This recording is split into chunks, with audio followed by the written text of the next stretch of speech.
the same. Share the love. Embracing the differences like hand in glove. Spreading peace and joy. It's a beautiful sight. Together we shine in each other's light. Together we stand, love's pure might. Watching the world love and light. Hearts beating out peaceful flight. Colors of harmony, fading the night. United we stand, love's pure might.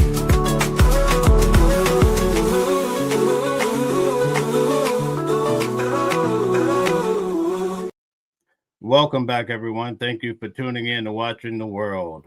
Today we have so much to cover. There's so much happening in the media, and we look forward to taking a moment to share with you. And the most important part about the show is when people in the audience get a chance to express themselves and give a different viewpoint. I have my views, the next person have their views, and that's what makes us intelligent people, because we can help each other navigate through tough times, especially in the world that we live in now. We're facing some tough times. A lot of people who rely on the government don't know what to think about the upcoming days, especially November the 1st. We're facing the holiday season where most people try to be joyous and glad, right? They look forward to getting with the family. One of the nice parts about getting with family is eating grandma's food, Auntie Jane's food, right? It's amazing because they've been cooking for so many years, of Uncle Tom's food, and just being able to enjoy those moments. But if the government continues to be shut down, perhaps a lot of people will not have the opportunity to lay out a nice spread, or perhaps someone's house that you normally go to, maybe you won't get an invite this year because they don't feel comfortable enough having people over because of not having the needed funds and the means to be able to buy the food. Well, today we're going to cover so much in that regard. We're going to talk about it. So many were here this morning. Thank you. And keep in mind, as you make your comments, try to be peaceful with everybody that's trying to express themselves as well, because we don't want people upset or wanting to fight. That's not the synergy that we're trying to create here. You know, when you're living in a country, what is it that you really want from your president, especially like the president of the United States, right? One of the most important things would be honesty, right? You want even your mate to be honest. You want your children, you want your parents to be honest. Well, there's a case here I'm going to go over with Donald Trump. I want you to tell me, do you think that we have an honest president, right? And again, you're entitled to your feelings. There's no need to get upset or anything, but we just lay out the facts, and wherever they take you, that's exactly where we go. But anyway, Donald Trump, when he was debating Kamala Harris, said he knew nothing about Project 2025, right? Let's take a look at that and see what's going on. And also, before we get started, I want to say thank you to JDP for bouncing right back. We also have Sharon in the house as well. Bordeaux, thank you so much. You guys are amazing. Candyman is in the house too. Candyman, welcome back. Yep, welcome back. We have so many people that tune in every day. We're growing at a large rate, and I think it's because we have people who move with intelligence, and it doesn't matter if you're blue or red or whatever you identify with. When we come here, we try to have a meeting of the minds, folks. Let's notice what Donald Trump had to say about Project 2025. Number one, I have nothing to do, as you know, and as she knows better than anyone, I have nothing to do with Project 2025. That's out there. I haven't read it. I don't want to read it purposely. I'm not going to read it. This was a group of people that got together. They came up with some ideas, I guess some good, some bad, but it makes no difference. I have nothing to do. Everybody knows I'm an open book. Everybody knows what I'm going to do. Cut taxes. Now, remember, this happens right before the election for the most part, right? So think about that. Donald Trump says he knows nothing about Project 2025. Now, this is the reason why I'm bringing up Project 2025 is because even though the food stamps are connected with the shutdown. In the background with Project 2025, they've already written into the script to basically cut back, shade down on food stamps anyway. So you're going to get this whether you attach it to the shutdown or just time in general with this administration. They're looking to cut it down. I also broke it down. Section 8 is coming. They're going to cut it down. If you're used to it, you have to take the time to figure out something different, or else you're going to be jammed up. But notice this. Very substantially and create a great economy like I did before. We had the greatest economy. We got hit with a pandemic, and the pandemic was not since 1917, where 100 million people died, has there been anything like it. We did a phenomenal job with the pandemic. We handed them over a country where the economy and where the stock market was higher than it was before the pandemic came in. Nobody's ever seen anything like it. We made ventilators for the entire world. We got gowns, we got masks, we did things that nobody thought possible. And people give me credit for rebuilding the military. Okay, so you heard it with Donald Trump, right? For those of you coming in, I'm just going to play a snippet again for you. Check this out. Thing to do, as you know, and as she knows better than anyone, I have nothing to do with Project 2025.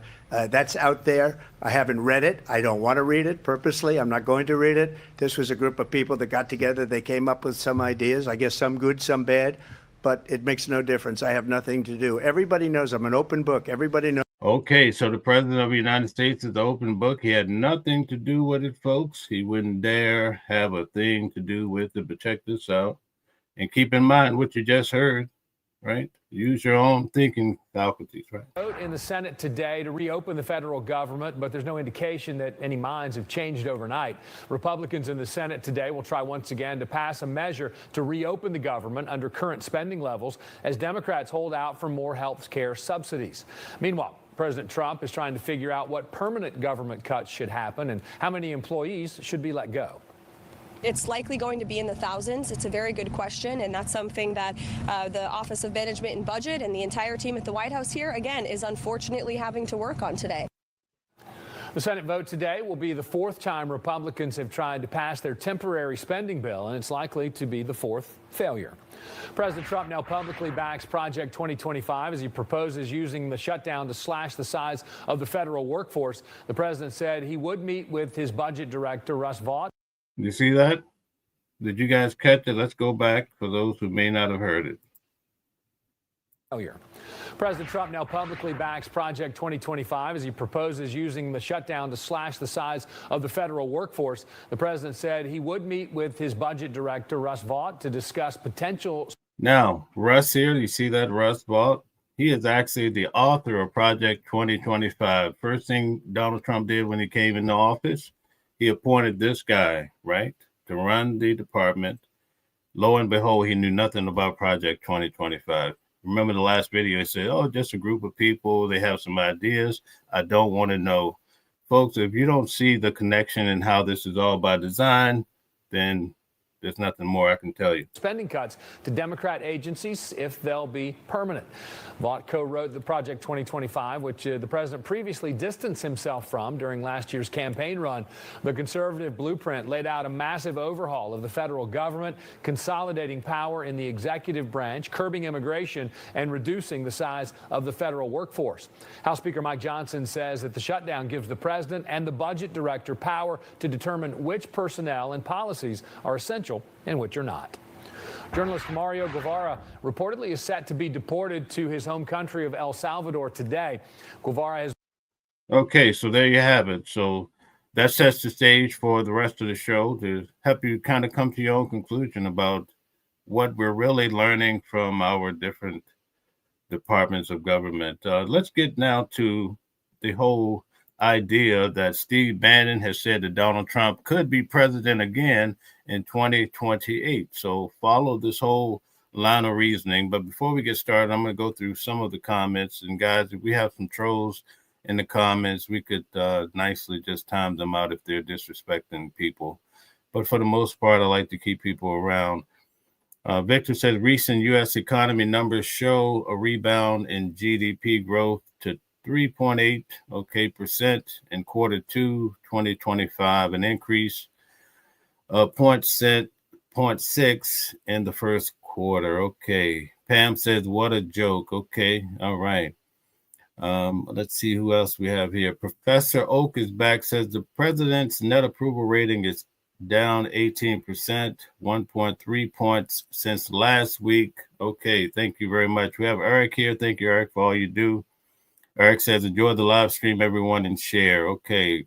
Paul says, last week, no kings. This week, feed me, king. EBT has gone wild. Okay, we have a lot of comments, a lot of expressions. Okay, Uncle Andy says, propaganda, Professor Oak.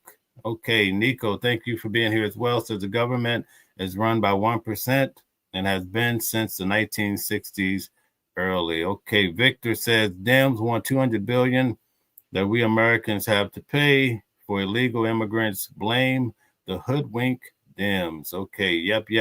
Welcome back. It's always good to have your support as well. Says the disinformation, the division, and overall plot to empower Republicans in white America, so only white America will be able, the sole source of leadership in America. Thank you for that.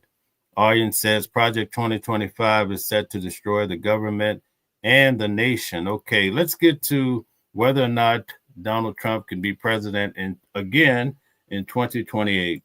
Sharing the prosperity. We actually have returned to capitalism, because we don't have capitalism today, as much as you guys hawk it. This is corporate. Steve Bannon, welcome to The Insider. I'm honored to be part of one of the first ones I guess you're doing early on. Absolutely. Last time I tangled with you was the 175th. Indeed, you remember well. In New York City, I think we kicked it off. That's right, but we're not going to tangle this time. Because this time, one of the things we want to do with the show is that we want to have conversations with people who disagree with or have a different worldview than we do. Know thy enemy. Exactly. But you definitely have a very different worldview. You're a populist nationalist. We're classical liberals. But we really think it's important to understand your worldview better. I want to start by really... Guys, hit the like button, share, and subscribe, please. Getting you to paint a picture for me of what the America that you want to create is. I mean, you are now partway through the MAGA revolution. Let's assume that you're successful. Just paint a picture for me of what America looks like when you're successful. In America, where the little guy, the person that the system is based upon, the working class and middle class in our country, sharing the prosperity, we actually have returned to capitalism, because we don't have capitalism today, as much as you guys hawk it. This is corporatism. So we have to break that. We have to give the little guy an opportunity to thrive, since the whole system rests upon him. We're at political war. I say that every day. So what's the end point of a war? The end point is we are in charge. We control the institutions, we control the political process. We actually have reclaimed this country, turned it around, put citizens first, and created a entrepreneurial capitalism paradise for average people in this country to happen to be citizens. And we're not going to back off 1 inch until we get it. And guess what? We're winning. You use the word war a lot. If you really think there is a risk of civil war and the situation is as bad as you are saying, don't you have a responsibility as someone who sees this and who's a student of history and has seen what has happened in history to calm things down rather than... So you see the guys in the know, they're talking about civil war. They're thinking at that level, when the average American is just thinking about their own life problems and just next week trying to find a meal, right? Keep that in mind. Things down at all to warn people. Do you think if we calm things down, they're going to stop? What planet are you living on? This is my problem with this whole concept of liberal debate. We're in a revolutionary time, both technologically, geopolitically, right? Financially. You're talking, in this magazine, you tell me we're heading to financial Armageddon. There's no other way you can read this. Hang on. If you don't warn people about it and say, we must go to the ramparts. Because if you're just passive and docile and just flick the channel and watch the National Football League and go to Taylor Swift concerts, it's over. You need to rally people to say, no, you represent from time immemorial, from every Patriot's grave back to the beginning, the basic working man and woman that has always saved this country in moments of crisis, in the Revolution, in the Civil War, in the Great Depression, World War II. It's always come back to the little guy. This is the fourth turning. The strength of the populist nationalist MAGA movement in this country is we're anti-fragile. We're resilient. You can give us your best shot. You can put us in prison. You can take our credit cards away. You can debank us. You can deplatform us. You can have all the tech stuff that happened. We can't be beaten if we don't quit.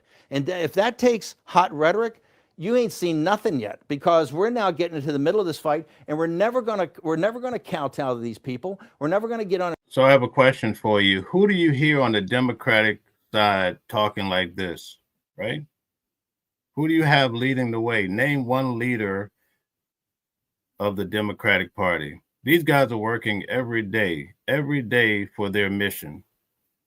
On the Republican side, the MAGA movement. Our knees to these people. We're never going to apologize. We're never going to say we're sorry.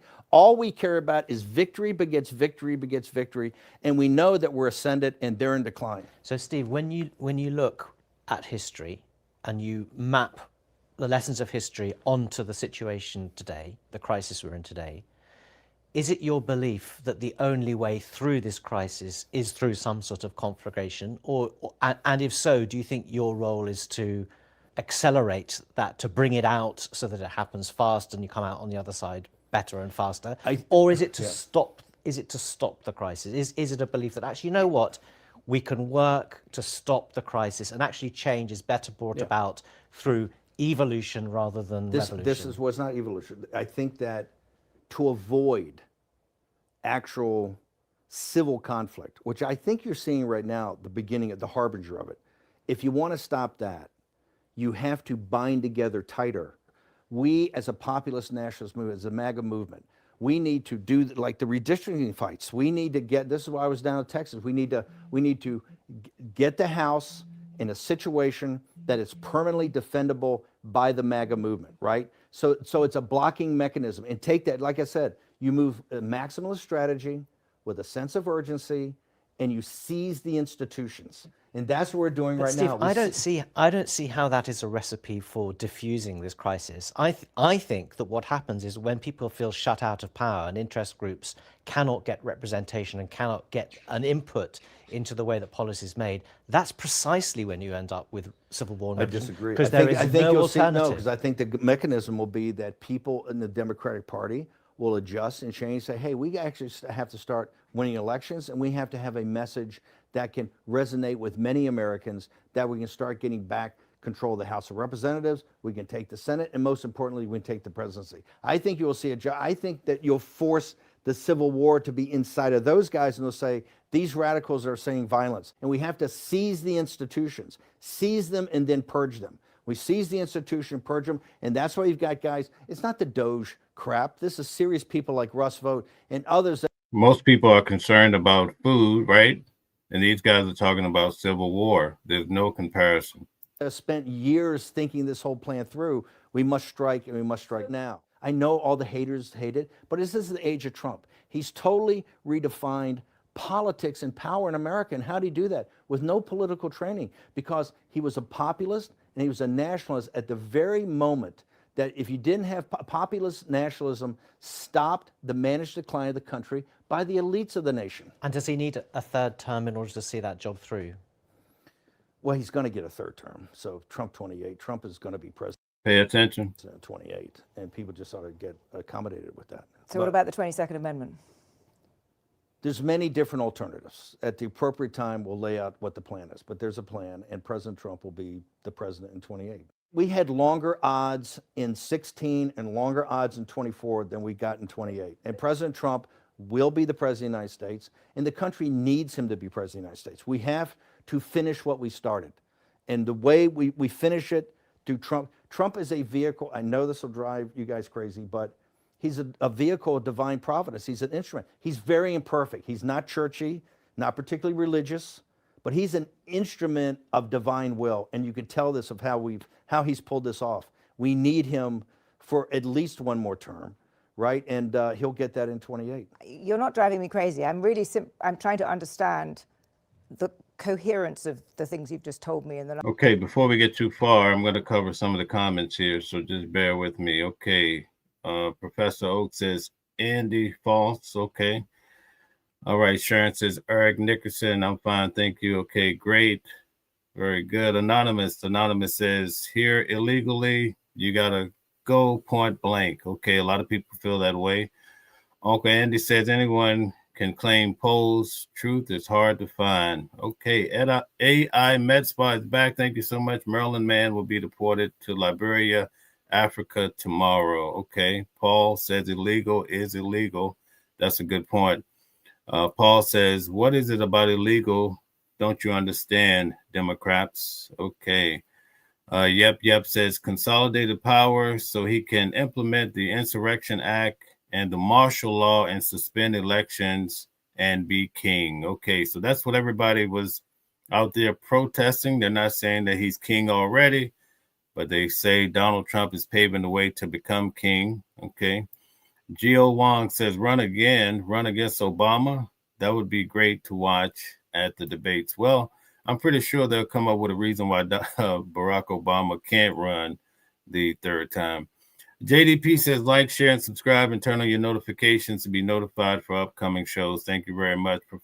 Professor Oak says, 22nd Amendment. Well, Stephen Bannon says there's a way around that. Okay. Anonymous says, Obama was an epic fail. Okay. Professor Oak says, how did Obama fail? Okay. Welcome in, beautiful Bill. Thank you. Nice to have you here. He says that Obama did not fail. Okay.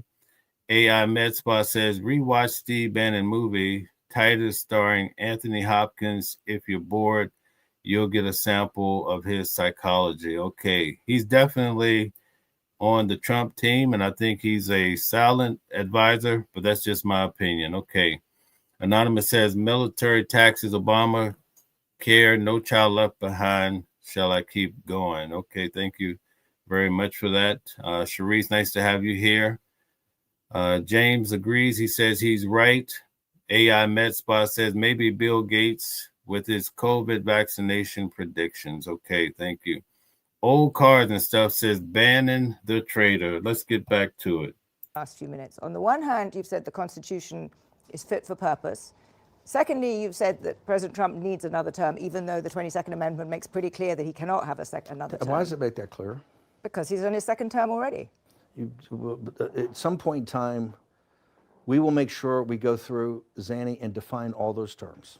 But even if you find a way to undermine you will be undermining the spirit of that amendment, even if you find some way around it. And to those Can the American people, if the American people, with the mechanisms we have, put Trump back in office, are the American people tearing up the Constitution? Would that be tearing up? Would the American people be going against the spirit of the Constitution, ma'am? I think yes, actually, because I think what you will end up with is a populist justification for a quasi-dictatorship. That's not true at all. Trump That's what it sounds like. Trump is a dictatorship. Did you just see the compromises he had to make on the big, beautiful bill? You see the compromises he has to do on everything, on accommodating Zelensky, on what President Trump. President Trump is nothing but a series of negotiations to kind of keep this thing rolling forward, where he's having trade-offs all the time. Steve, you've just spent the last 20 minutes telling me we have to smash the other side. There's no room for debate. There's no room for compromise. We must smash them. And now you're telling me this is a negotiation. I mean, that's no. I guess that's why there seems to me some kind of tension First off, the only way President Trump wins in 2028 and continues to stay in office is by the will of the American people. Okay? And the will of the American people is what the Constitution embodies. And so I think we're going to be in good hands there. He's backpedaling a little bit. We need to finish what we started. And President Trump is the instrument, a providential instrument to finish this job. A few minutes ago, you talked about populist nationalists and populist internationalists. Globalists, forgive me. Internationalist, too refined a term. You were something of a populist globalist when you spent a lot of time in Europe. Okay, so we're going to keep moving for the sake of time, folks. We're going to go now and check out something a little bit different. As far as today, President Trump met with President Xi. So let's see if we can get an update on that. Let's check it out. The U.S. and China reaching a deal on rare earths and fentanyl-related tariffs. Amy Javers joins us now with more from Washington. Good morning.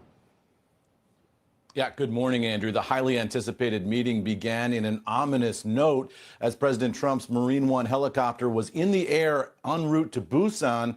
His social media site lit up with a message noting that China is quickly catching up to the U.S. in number of nuclear weapons and announcing that the U.S. will restart nuclear weapons testing, which it hasn't done since 1992 at the end of the Cold War. Now, despite that nuclear saber rattling, the meeting between Trump and Xi Jinping went forward exactly as planned.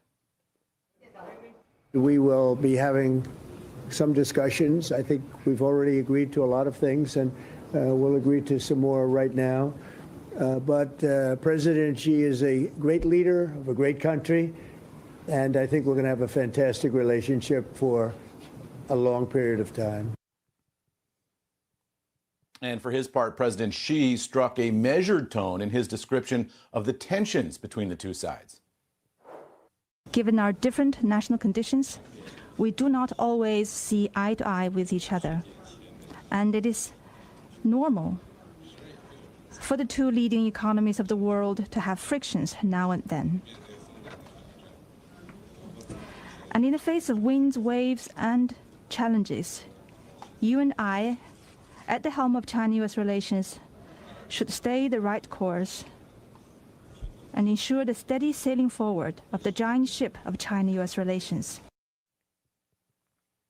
Now, President Trump told reporters on board the return flight on Air Force One that a meeting had been a success and that a trade deal with China would be ready to be signed, quote, pretty soon, because not many stumbling blocks remain. He said the two sides had agreed to a number of items, a one-year agreement on Chinese exports of rare earths, the U.S. reducing fentanyl tariffs on China from 20 to 10% effective immediately. China, he said, would work very hard to stop the flow of fentanyl. Trump said overall China tariffs will now be at around 47%, and he will not impose his threatened 100% November 1st tariffs. Trump said he is going to go to China in April. Now, it's not clear what all this means for TikTok, guys. The Chinese Ministry of Commerce spokesman said overnight simply China will properly address issues related to TikTok. And in the end, the president said that that nuclear weapons post made just before the meeting was not directed at China after. There were times I used to wonder about Joe Biden and if he was okay, but it seems like Donald Trump, for the most part, whether you like him or not, it seems like he's in a different country every day, right? He's moving around. He's a busy guy. Anonymous says there's no strong party in the Democrats. That's why they shut down the government and using the Health Care Act and SNAP EBT as leverage. That's a fact. It was said straight out of the Democrats' mouth. Okay, thank you very much. Annette's back. Thank you. Nice to have you back. Thanks for the support. She says liar. Okay, Crocker says if Bannon could make more money grifting on the left, he'd be a Democrat. Good point. Nice point. Beautiful Bill says, what kind of policies? Cutting off children, wages. Okay. All right. Electro P says, does the Bannon dude have a mute button? Okay.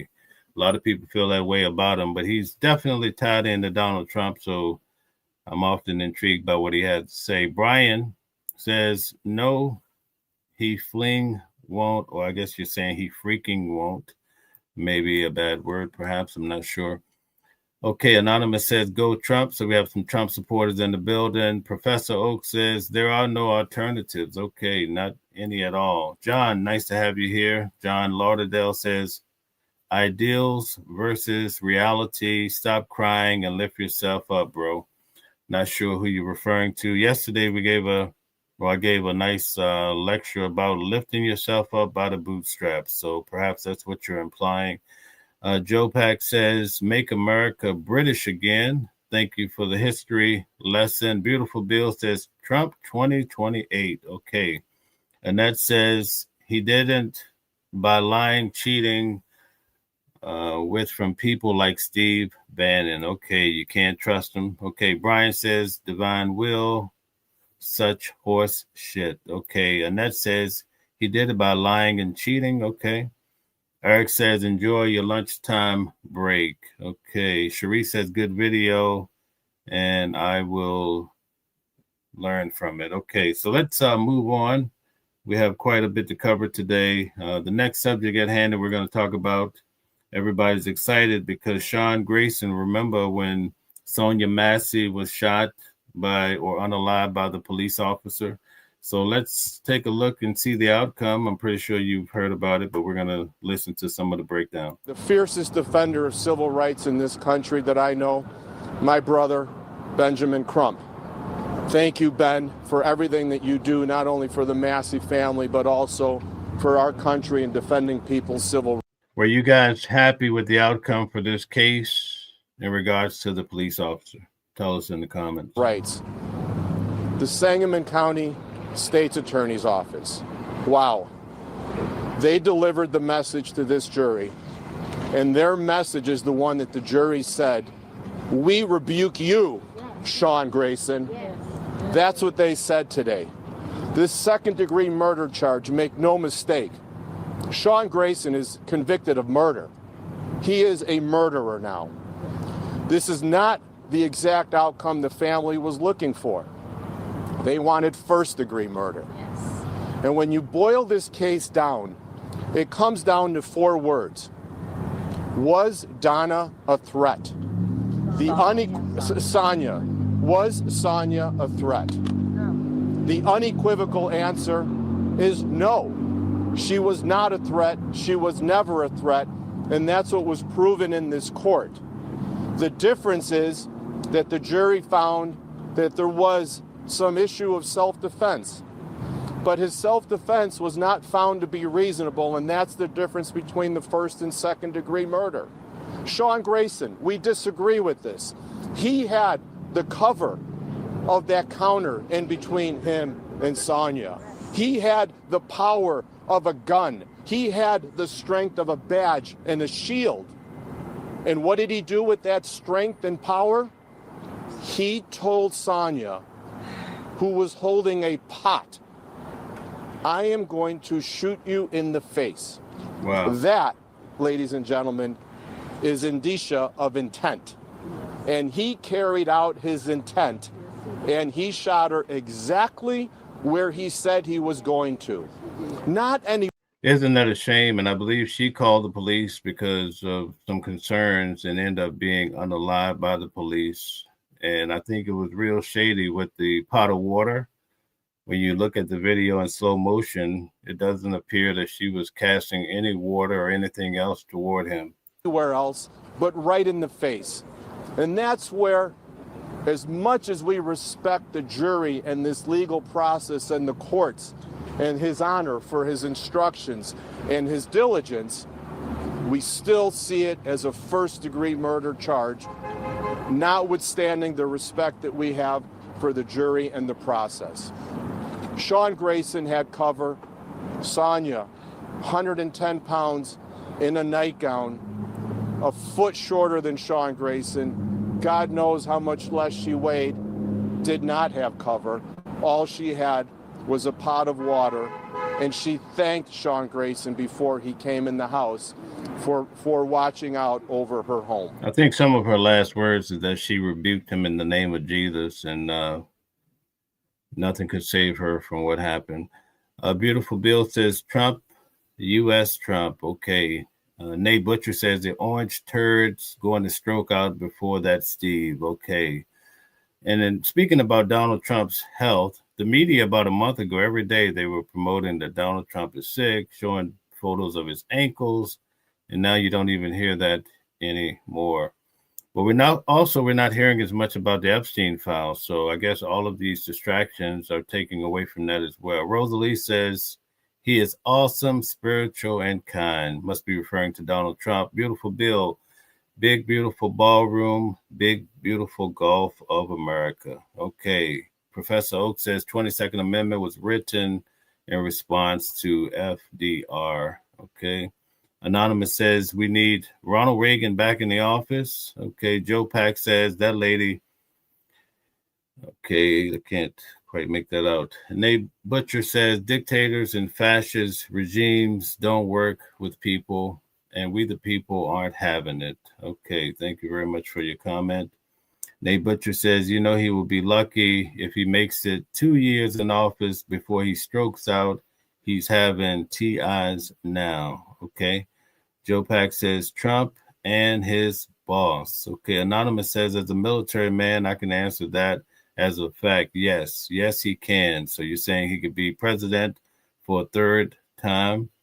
Professor Oak says the U.S. has never held off an election due to a war, not during the Civil War or either World War. That's the play that some say they're going to make and say, hey, we're at war, so we can't hold an election. Beautiful Bill says Obama, the great white hope. Okay, Cherie says so sad. Let's get back to it, folks. This was not just a random attack. He knew what he was going to do before he did it. He had the requisite intent. We have some speakers today. We have the family, and I'm so proud and honored of this family. And Summer is here also. Okay. Y'all didn't even do what y'all just supposed to do. We have Donna, we have James, we have Shantae, and Teresa Haley. Okay, so it looks like the family is upset because they were not able to get murder in the first degree on the officers. So that was quite embarrassing. Is going to speak next. Teresa is widely known in Sangamon County and Springfield for her advocacy and everything that she does for the citizens and the people of Sangamon County. And I'd like to introduce to you now Teresa Haley. JDP says like, share, and subscribe, guys. When you hit the like button, it helps to push the video out. Thank you for doing that. Also, for those of you who choose to subscribe, thank you. Yes, thank you, Tony. Good afternoon. Today is a painful day for me and people who look like me, especially black females. As I said in Chicago, we can't call the police and feel safe in our own homes. That's what Sonya did. She called for help, you all, and she was murdered in her own home. This verdict was long overdue. It is not the verdict that we wanted, but he will pay. God will provide. Cancer didn't strike his body just to strike his body. He will pay. Sonya's family continues to suffer. Her children continue to suffer. And people say... It seems that she's insinuating that he got cancer because of this, which that's a different type of argument. Hey, the kids got $10 million. What the heck is $10 million when you don't have your mama? They will give back the $10 million to have Sonya back. When we give it back? Yes. Say her name. Sonya Massey. Say her name. Sonya Massey. Say her name. Sonya Massey. So what we need to do back in Sangamon County, the home of the 1908 race riots, the home where President Obama announced that he was running for president, we have to continue to fight to change the laws. Because there's no justice. It's just us. And we are tired of standing alone. And we thank our white brothers and sisters and everybody else for coming out and protesting with us. Okay, so we see the outcome for this. The officer was charged with second-degree murder. All right, so we'll see what's happening with the sentencing. I will actually be there at the courthouse to cover this, so I'll be live. Stay tuned. For those of you who have subscribed to the channel, you know I like to go to these courtrooms, so I will be there for that event. Also, stay tuned for Luigi Mangione. We're really pushing up the heat on that trial. We're going to be bringing you more information, getting you more interviews of people affected by this particular case as well. But let's check out what everybody's talking about in regards to this UFO theory here in the United States. That's all you see now. So let's just check it out, see what's happening. Are aliens headed for Earth right now, today? Is there anybody in the audience that believe aliens exist? Do you believe in aliens? Tell us. A theoretical physicist says the answer is maybe. He suggests a Manhattan-sized object known as 3I Atlas could actually be a mysterious alien spaceship. No one knows where it came from, but one Harvard researcher believes there's a 40% chance it was not naturally formed. He said we can't rule out the possibility of an alien invasion. Joining me now, UFO researcher and host of The Vortex, Daniel Allen Jones. Daniel Allen, thanks so much for being with us here today. So let's walk through this. Let's walk through this calm, collected, rational, but not alarmist and not dismissive. This, first of all, is rare. We have a simulated image up here in the studio of 3I Atlas. It is rare, right? This has only been seen 3 times where a quote-unquote comet or some object originates from deep space. That's right. So the main part about this that makes this unique is that we have the interstellar component. Professor Oak says, never trust a man with a ponytail. Okay. Philip says, the headache NASA set before he died, they would be an alien invasion. It's not just already here in the solar system, it's coming through from outside. So when you have an interstellar object coming through, we can track them either through deep space or when they come in close, but this one actually came into the planetary plane.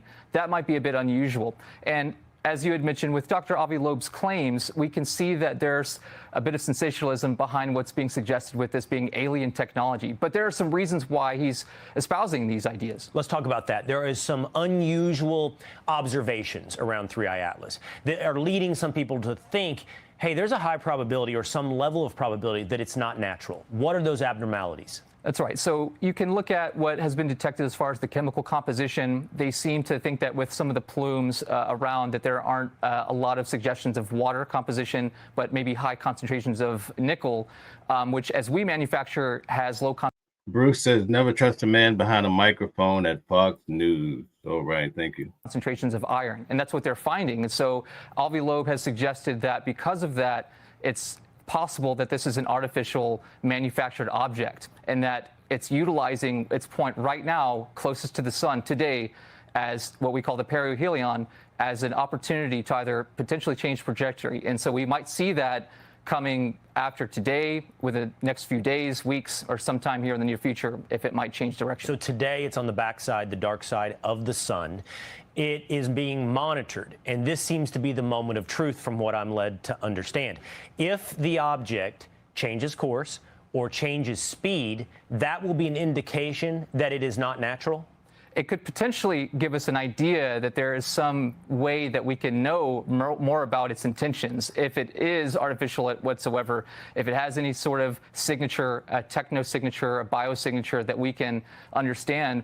The Juno project is actually looking at using radio frequencies to detect if there's any sort of material detection that can be found as far as radio waves and things that can help us understand if it does have a signal as it continues to pass on through. But right now, it's something that we'll not be able to see from Earth because it is on the opposite side of the sun. But I want to be clear. It's already behaving in abnormal ways, and it is behaving in abnormal ways, I believe, to include not normal gravitational expectations. But this moment, and tell me if I'm wrong, is the moment of truth. Are any of you guys concerned about this? Have you been following this AI Atlas at all, or perhaps is this the first time you've heard about it? Joe Pack says, alert Jeff Goldblum and Will Smith as soon as possible. Yes, indeed. Thank you. Professor Oak says, anonymous, our current technology is ahead of our time. Isn't that an oxymoron? Okay. All right. Reconfigure says FDT. Okay. Thank you very much.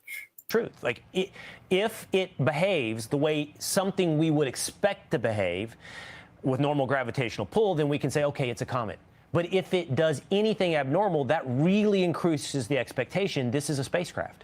It's very possible that if, as we know, as our model suggests the universe to be, we would do something to the effect of utilize the gravitational pull of the sun or another star to make changes as we enter into another solar system. If we know that we already are currently looking at those capabilities, why not suggest that another civilization somewhere out in the universe might also understand those physics to do that as well? When do we know?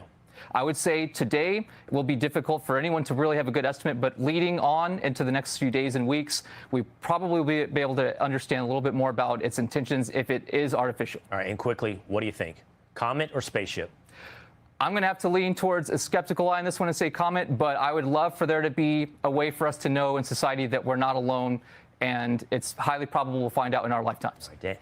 Okay, most of the people in the audience are saying it's a rock. We believe it's a cold rock, folks. That's all. Here's another phenomenon that occurred. A lot of people are talking about it, so let's check it out and see what's happening in the water, folks. This happened from the seas. Guest is my first phone call when mysteries like this pop up. Ben Hansen is the host of UFO Witness on Discovery Plus and a longtime friend of the show. Okay, so let's see here. Joe Pack says it's Trump's owners coming back for him. Okay, we got a fish says it's more for Mark coming back this time to the bun and not the egg. Okay, the comments are moving so fast. Sorry about that. We got a fish, Mark from Orc. Okay, thank you very much for that clarification. Professor Oak says it's aliens coming to make sure the Epstein list doesn't come out. Okay, that's full court pressure. Robert says Berman crafts are using this to take our minds off of the fact that Trump is out there doing his thing and showing them up. Okay, thank you very much, guys. Hit the like button, share, and subscribe. Let's check out this phenomenon that happened in the water. Okay, Ben, the video that we were just looking at, my first thought was, that's got to be divers, right? It's got to be divers with those neon lights. And then I thought, no, not at night without a dive boat. That's really dangerous. What did you make of it when you saw this? Exactly that. I mean, I'm a master diver. Okay, before we get into it, what do you guys think this green light, these couple green lights could be? What's the first thing that comes to your mind? There's nobody around there with a dive boat, with a dive flag, anything like that. I like to dive at night. Some people go lobster diving. It is still possible. This particular one, we haven't had time even to get out there to go check this out in the field. But you start looking at, you know, the number of sightings that people are having in these locations and, you know, putting it all together, it just doesn't make sense that so many people, you know, are unable to, I don't know. The UFO thing has been, you know, always people focusing in the sky, right?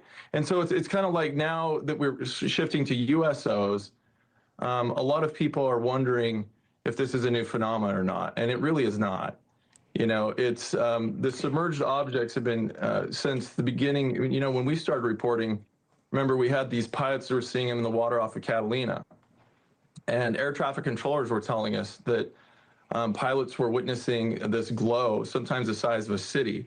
You know, and so here you have this Fort Lauderdale case. It's a lot smaller, but you know, it's really hard to say whether we're looking. Okay, AI MedSpa says it's Ocean Gate 2025. That's what it is. Okay. Sisley says small few main submarines.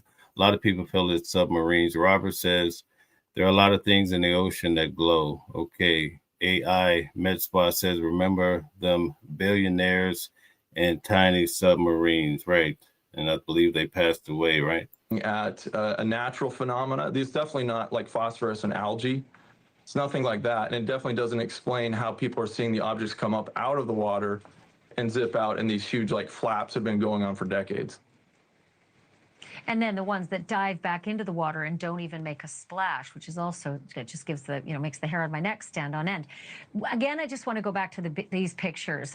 No, okay, not divers, but is it possible? Well, first of all, have we seen any, you know, plausible explanations surfacing like, well, this could be the military testing out new technology. This could be all sorts of stuff that we're not supposed to be seeing. Could be the enemy, although I doubt the enemy wants to be seen like this. But any plausible stuff that you've seen surface? In this particular case, we really haven't had a chance, no pun intended, to dive into it yet. But this is just an example, like I said, of something that is much bigger, where I've had numerous cases where people are telling us they've been out in the boat, they've been far away from shore, which again would be much more difficult to be just divers. And they've passed over areas about the size of a football field. And it's like somebody turns on a switch and the whole thing just lights up underneath them, right? And then you mentioned the fact too that some of them, like we have the USS Omaha case caught on thermal camera, where we have this trans-medium travel where they go into the water, don't seem to disturb it, come up out of the water, sometimes in broad daylight, right? So something is traveling back and forth. You remember Rear Admiral Tim Gallaudet, who's been on the show before. He testified in front of Congress about a Navy program that they're calling the fast movers, right? And the fast movers, they detect and track these objects that travel faster than any torpedo should or could. perhaps over 100 miles an hour, right? And so you've got the fast ones, you have ones that kind of just linger there, huge, kind of like the size of a city. These guys, I think, were really afraid because they didn't know, should we actually drive over it? What's going to happen if we do? Is it going to take us down, suck us in? Thank you for watching. Okay, so it's kind of strange that big media would be covering that. But anyway, did you hear the story about the police officer in Detroit that attended court with no pants on? It's quite embarrassing. This is probably one of the biggest stories out today. Let's check it out and see what happened in regards to him. It looks like the judge called him out on the carpet with no pants. You know, a police officer in Detroit leaves a judge in a state of disbelief after a recent court hearing. Sometimes these court hearings are on Zoom now, you know. Well, take a look. Yes. Put your hand down. Officer Jackson, good morning to you. Can you put your appearance on the record, please? Yes, Officer Jackson, badge number 3919, out of the 12th precinct. All right. You got to ask the camera, Judge. You got some pants on, officer? Sir, they're in the... No, sir. Officer Jackson, okay. He When they showed him at first, we blurred it. We blurred it. Yeah, his jump's out.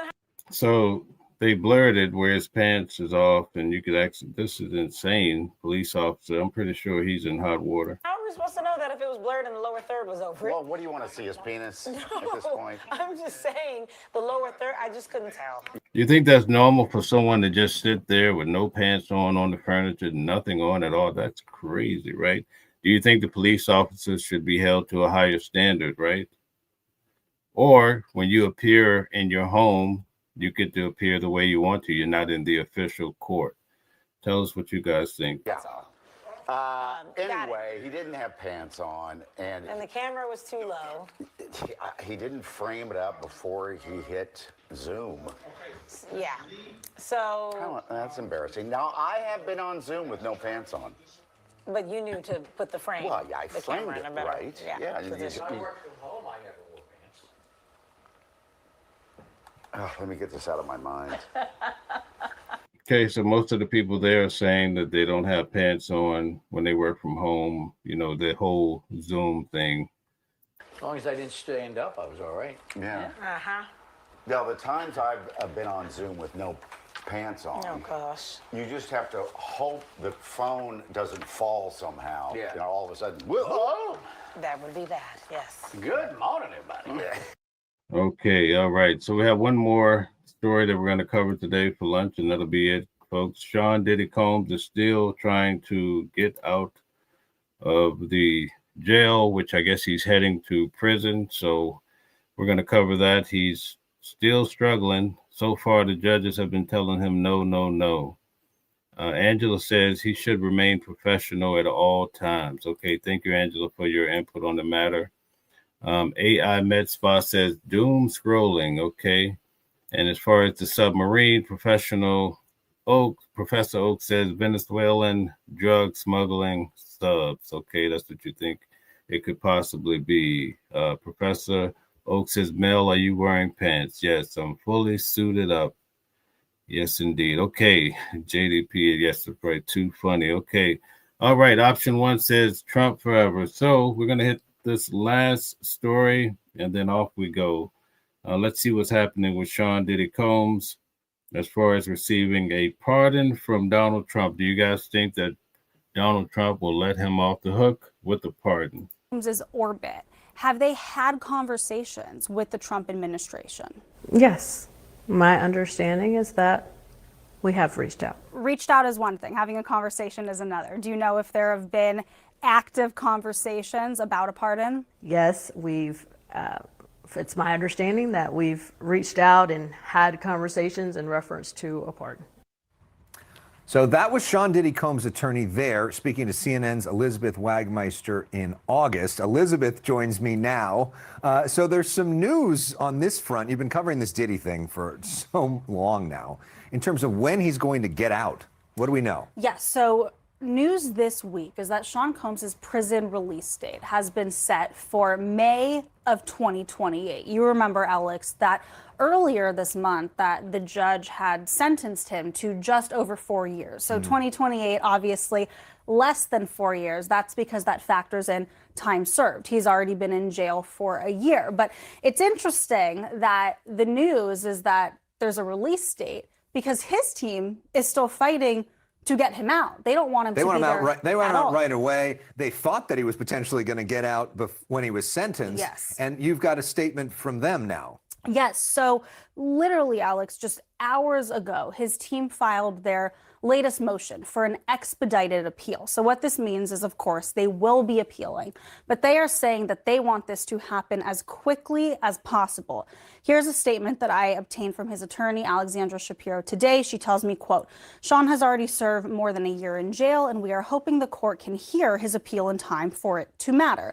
Sean's appeal will challenge the unfair use of the Mann Act, an infamous statute with a sordid history to Man, can you imagine the amount of money that he's just spending to do all of these different actions? It has to be through the roof. Okay, the design traveler says Trump, like all narcissists, must put other people down in order to build himself up. Low self-esteem. Okay.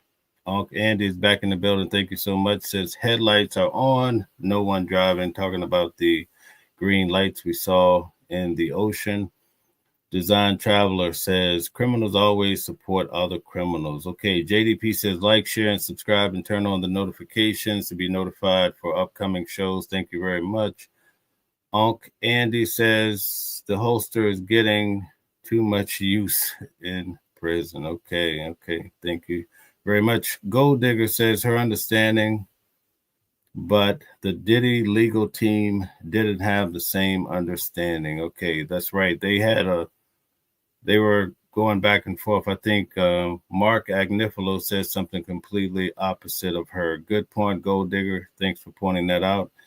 Gail Hitson says a whole year for all those lives. Tis. Okay. Will Graham says at least 20 years for Diddy. He only received 50 months and he doesn't want to serve that. Gail says good.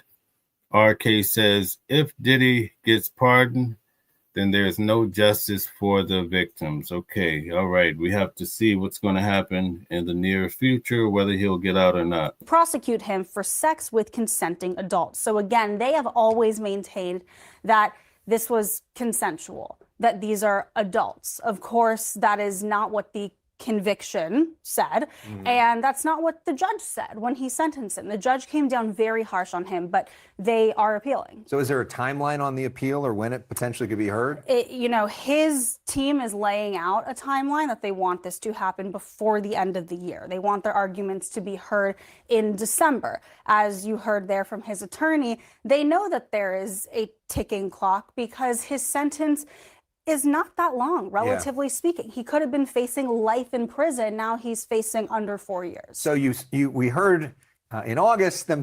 Not only was he facing life in prison, if they had hit him with that RICO charge, he would have lost all of his assets too, all of his money. Talking about this idea of a pardon or commutation with you for the first time. Have we learned that there's any more conversations happening on that? Have we heard from the president's team on that? So look, here's what I want to tell you. There is a lot of rumor out there, right? There's a lot of tabloid reports that this is being strongly considered by the White House, that he may be commuted or he may be pardoned. You heard when I asked his attorney there months ago, we got the first confirmation that they had reached out. I will tell you from my sources, that's really all that this is. That is what I am hearing, that Diddy's team, they are making continuous efforts to reach out. President Trump, he told our colleague, Caitlin Collins, that yes, he did reach out, but that's all we've heard. Yeah. A reach out is very different than a conversation. Than conversations or negotiations or a date like there. All right, Elizabeth, while you're here. Okay, very good. So thank you, guys. That's it for today as far as the stories. I'm going to cover a few of these comments before we check out. Will Graham says Diddy is a dangerous psychopath. Okay. All right. AI Med Spa is asking me, since I invest in trade, do I know the relationship between gold and wheat commodities? I don't really get too deeply into gold or commodities. I'm strictly with stocks and I trade options. Very heavy into SoFi, Rocket Lab, Tesla, NVIDIA, Microsoft, let's see, Apple. So that's basically where I hang my hat at most of the time. Gail says there were children who will battle that emotionally for the rest of their lives. Okay. And Gold Digger has been hanging strong, says support the channel with a like, tap the screen and enjoy watching the world content. All right. Thank you, guys. We've had 2 shows today. Thank you. A lot of people came back for the second one, too. That's so amazing. We'll definitely be back tomorrow at noon for hot topics and news at noon to talk about some of the major stories happening today. Thank you to all the moderators. I know it's lunch break and we went over a little bit. I try to keep it under an hour, but we'll work on that for future shows. So thank you. You guys have a good rest of your day. And I really do appreciate each and every one of you. Different voices, but the same song. Building a world where we all belong. Kindness leading the way, breaking the chains. In the symphony of love, the theme remains. Embracing diversity, brighter days in sight. Watching the world share in love and light. Hearts beating as one in our peaceful flight. Colors of harmony, painting the night. United we stand in love's pure might.